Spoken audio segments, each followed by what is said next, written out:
OpenAI veröffentlicht ChatGPT 4o und erhält zusätzlich 5 Millionen für Startup-Fonds. Pause AI-Proteste in diversen Großstädten. New York City will Schusswaffenerkennungs-KI testen. Das britische AI-Sicherheitsinstitut veröffentlicht ein Toolset zur Verbesserung der KI-Sicherheit. I am not Morgan Freeman. Generative AI and Künstliche Intelligenz. Artificial General Intelligence. It's GPT-4o. OpenAI hat GPT-4o, O für Omni, vorgestellt.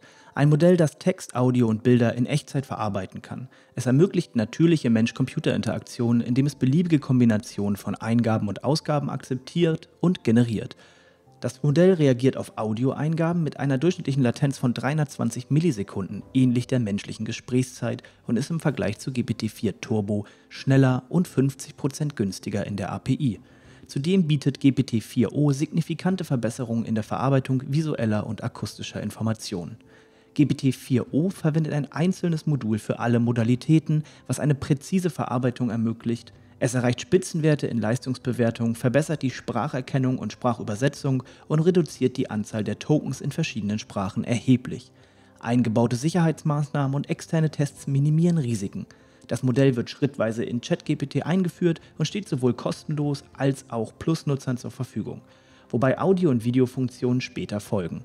GPT-4o markiert einen bedeutenden Fortschritt in der KI-Entwicklung mit umfassenden und schnelleren Verarbeitungskapazitäten. Besonderes Augenmerk ist darauf zu legen, dass GPT-4 nun Einfühlungsvermögen bzw. Emotionen zeigen kann und in Echtzeit mit Personen in Videocalls, in Anrufen wie auch auf Textbasis kommunizieren kann.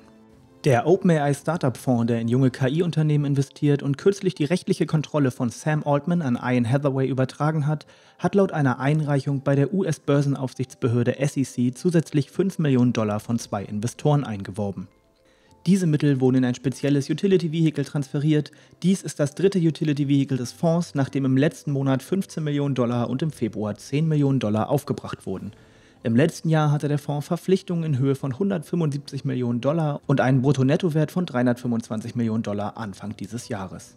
Der OpenAI Startup-Fonds fungiert als unternehmensinterne Risikokapitaleinheit, sammelt jedoch Kapital von externen Partnern wie Microsoft. Laut PitchBook-Daten hat der Fonds mindestens 16 Startups unterstützt, darunter Harveys, Ambience Healthcare und Figure AI.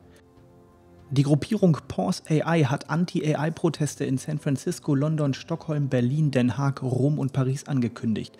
Sie fordern eine sofortige Pause des Trainings von AI, internationale Übereinkunft, KI-Sicherheitsbüros, Sicherheitsgarantien sowie zusätzliche Maßnahmen, um die menschliche Ausrottung zu verhindern. Der Bürgermeister von New York City, Eric Adams, kündigte einen 90-tägigen Testlauf für ein neues KI-Tool zur Waffenerkennung an. Das von Evolve entwickelte System wird bereits an Orten wie Citi Field und dem Metropolitan Museum of Art eingesetzt, steht jedoch wegen Ungenauigkeit und rechtlicher Problemen in der Kritik. Trotz Bedenken seitens der NYCLU und anderen Organisationen, die die Mittel lieber für Wohnraum und psychische Gesundheitsversorgung verwendet sehen würden, treibt Adams den Testlauf voran und ermutigt zur Erprobung neuer Technologien.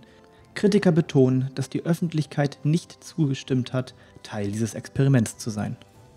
Das britische AI Safety Institute hat ein Toolset namens Inspect veröffentlicht, das die KI-Sicherheit durch einfache Bewertung verbessern soll. Inspect, als Open Source unter der MIT-Lizenz verfügbar, bewertet KI-Modelle hinsichtlich ihrer Fähigkeiten und generiert basierend auf den Ergebnissen eine Punktzahl. Es besteht aus Datensätzen, Lösern und Bewertern und kann durch Drittanbieterpakete in Python erweitert werden. Der Barrage von Mozilla lobte Inspect als Beispiel für den Nutzen öffentlicher Investitionen im Open-Source-Tools. Clement Delangue von Hugging Face schlägt vor, Inspect in deren Modellbibliothek zu integrieren.